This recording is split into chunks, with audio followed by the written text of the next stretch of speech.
Shalom Bapak Ibu Saudaraku yang dikasihi dan diberkati oleh Tuhan kita Yesus Kristus.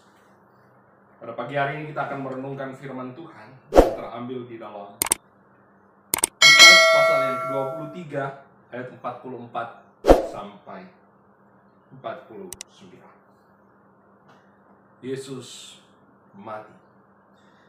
Ketika itu hari sudah kira-kira jam 12, lalu kegelapan meliputi seluruh daerah itu sampai jam 3. Bait suci terbelah dua. Lalu Yesus berseru dengan suara nyaring, "Ya Bapa, ke dalam tanganmu kuserahkan nyawaku." Dan sesudah berkata demikian, ia menyerahkan nyawanya. Ketika kepala pasukan melihat apa yang terjadi, ia memuliakan Allah, katanya, "Sungguh, orang ini adalah orang benar." Dan sesudah seluruh orang banyak yang datang berkerumun di situ untuk tontonan itu, melihat apa yang terjadi, pulanglah mereka sambil memukul-mukul diri.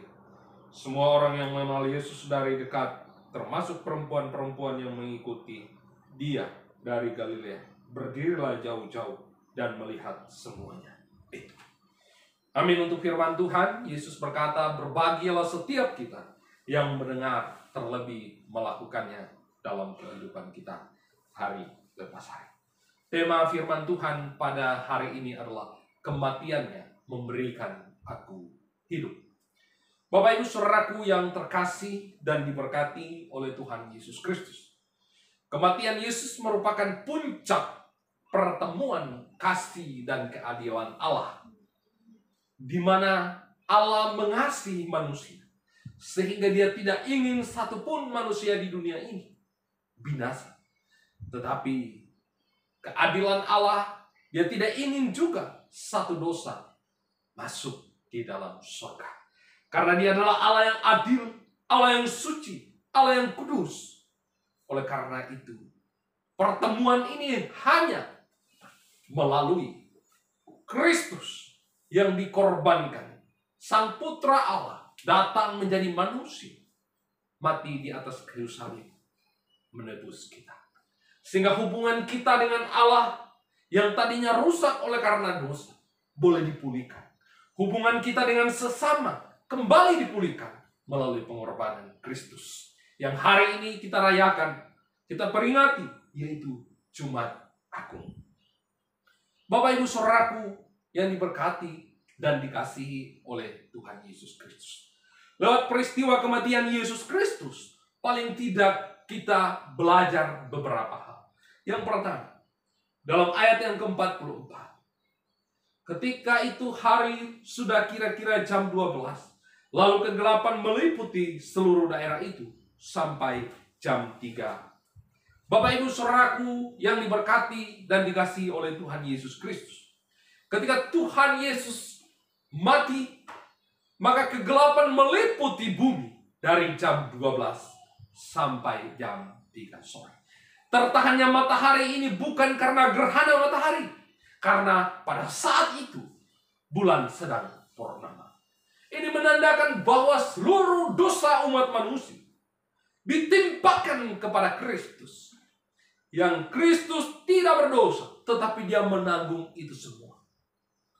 Bapak Ibu Saudaraku yang diberkati dan dikasihi oleh Tuhan Yesus Kristus, hari ini harusnya kita sadar bahwa sesungguhnya yang tergantung di atas kayu salib, yang menerima hinaan, yang menerima cacian, yang menerima makian, yang menerima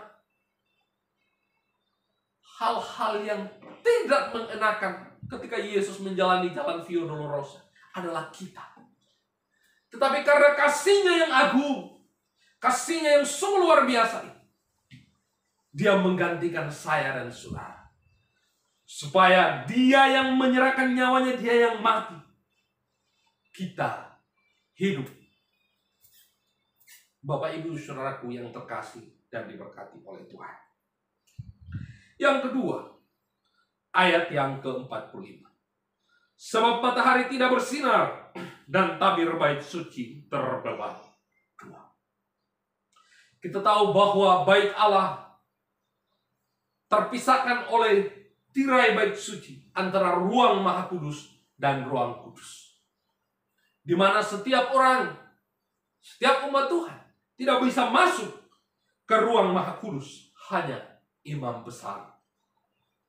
Bapak Ibu Saudaraku yang terkasih dan diberkati oleh Tuhan Yesus Kristus, apa maksud daripada tabir bait suci terbelah dua dari atas ke bawah? Tabir ini terbuat dari rajutan yang sangat tebal, jadi tidak mungkin dengan mudah terbelah dua dari atas ke bawah. Kalau bukan karena kuasa Tuhan, kalau bukan karena peristiwa supranatural yang dilakukan Allah dalam kehidupan manusia. Ini menandakan bahwa sekat pemisah antara manusia dengan Allah tidak ada lagi. Kita bisa berjumpa langsung tanpa perantaraan imam besar. Kita bisa datang kepada Tuhan, mengucapkan ucapan syukur kita kepadanya, mengakui setiap dosa-dosa kita di hadapan Tuhan, memohon ampun dan meminta setiap berkat Tuhan dalam kehidupan kita.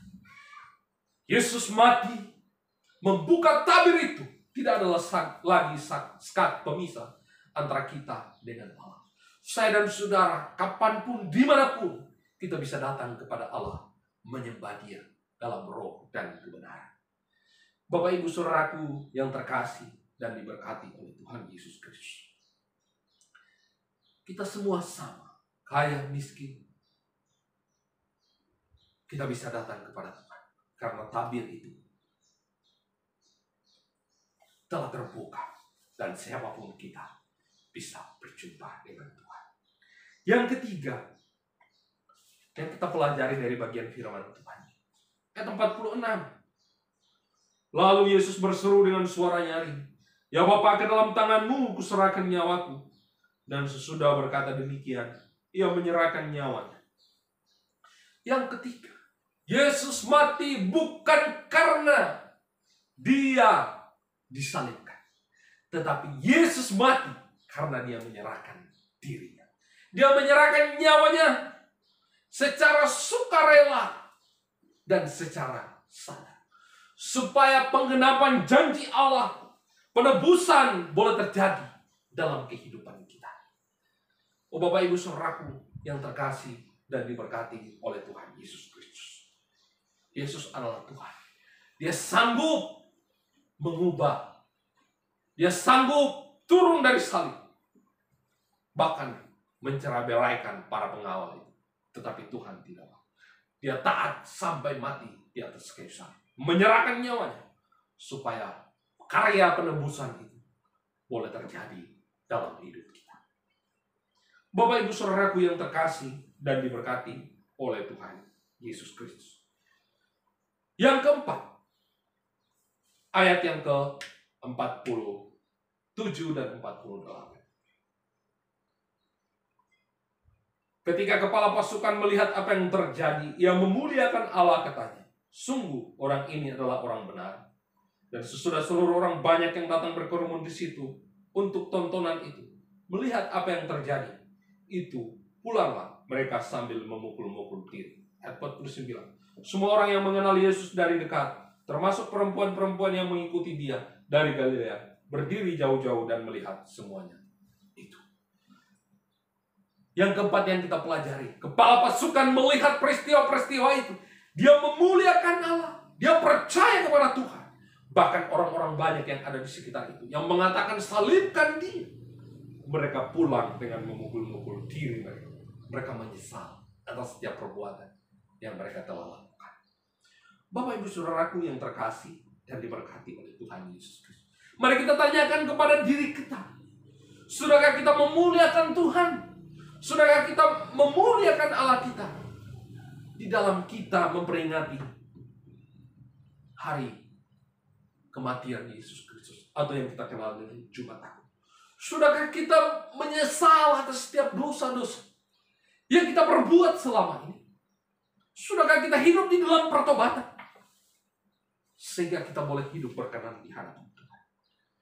Bapak Ibu Saudaraku yang dikasihi dan diberkati oleh Tuhan Yesus Kristus, hari ini dalam kita memperingati Jumat Agung, saya mengajak kita semua untuk menyadari setiap perbuatan kita yang tidak baik, yang tidak berkenan di hadapan Tuhan. Kita kembali kepada Dia. Kita memuji Allah. Kita hidup di dalam kebenaran. Yesus mati supaya kita hidup. Percayalah kepada Yesus dengan sungguh-sungguh. Dia akan memberikan engkau hidup yang kekal. Kiranya Tuhan Yesus boleh memberkati setiap kita. Selamat memperingati Jumat Agung. Tuhan Yesus memberkati firman. Amin.